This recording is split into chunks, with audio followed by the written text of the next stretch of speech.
Bonjour Dominique, Bonjour, donc vous êtes apiculteur. je suis apiculteur, oui, c'est-à-dire que j'élève des abeilles. Ok. Vous pouvez nous raconter un peu votre parcours? Oui, ça risque d'être long, mais bon, en faisant rapidement, moi j'avais envie de vivre dehors et dans la nature. Et j'ai une fois eu l'occasion quelqu'un m'avait offert une ruche. Et donc, comme je me suis retrouvé une fois au chômage, je me suis dit pourquoi pas essayer l'apiculture. Quel est le rôle d'une abeille? Alors, quel est le rôle de l'abeille? Déjà, une abeille, ça fait du miel. Ce qui nous intéresse, nous, c'est la fabrication de miel. Mais en fait, ce n'est pas le rôle le plus important. Le rôle le plus important, c'est le travail qu'en général, on ne voit pas trop. C'est le travail de pollinisation. C'est-à-dire que l'abeille, si on regarde une abeille par rapport à une guêpe, notamment la guêpe, elle est bien lisse, alors que l'abeille, elle a pas mal de poils.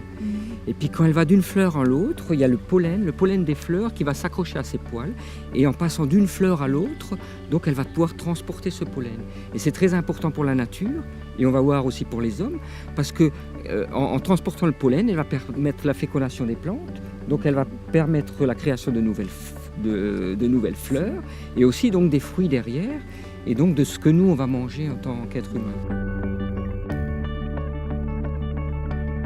Depuis maintenant une dizaine d'années, on constate qu'il y a beaucoup de pertes d'abeilles, et pas uniquement en France, mais un peu partout dans le monde, que les abeilles disparaissent et on ne comprend pas trop pourquoi.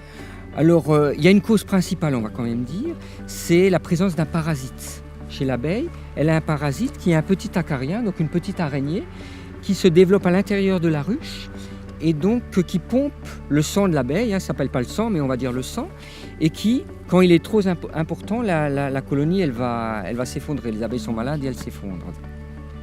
Mais ce parasite, ça ne fait pas 10 ans qu'il existe, ça fait 20, 30 ans qu'il existe ce parasite. Alors pourquoi maintenant il y a plus de mortalité? C'est donc pas uniquement à cause de ce parasite-là. Et on pense que les abeilles sont maintenant affaiblies à cause de l'utilisation intensive des pesticides et aussi parce qu'il y a beaucoup moins de biodiversité. Alors qu'est-ce que c'est la biodiversité?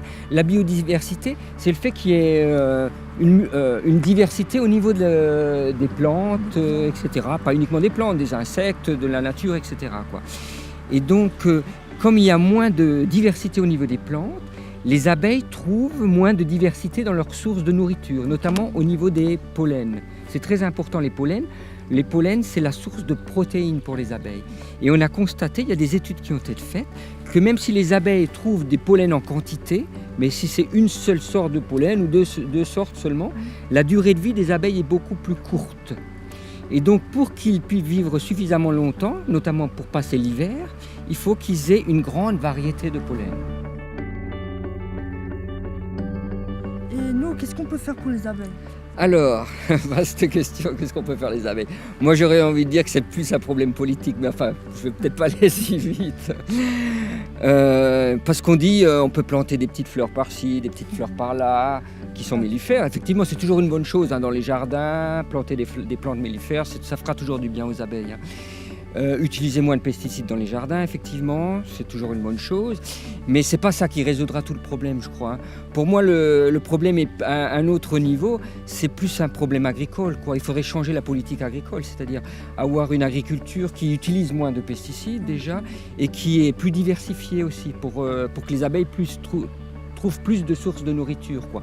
Donc c'est plus un problème politique. Mais c'est vrai qu'aussi chaque particulier, suivant son acte d'achat, quand il va faire ses courses, il peut aussi choisir d'acheter chez un petit producteur ou chez quelqu'un qui travaille en agriculture biologique, donc pour favoriser ce type d'agriculture. Donc chacun peut avoir effectivement un rôle, mais après je dirais presque qu'il faut bien voter aux élections, aux différentes élections, c'est-à-dire à voter pour des candidats qui proposent effectivement un changement au niveau de la politique agricole et puis qui s'engagent vraiment pour la réduction des pesticides ou ce genre de choses, quoi. Pour moi, c'est ça le plus important.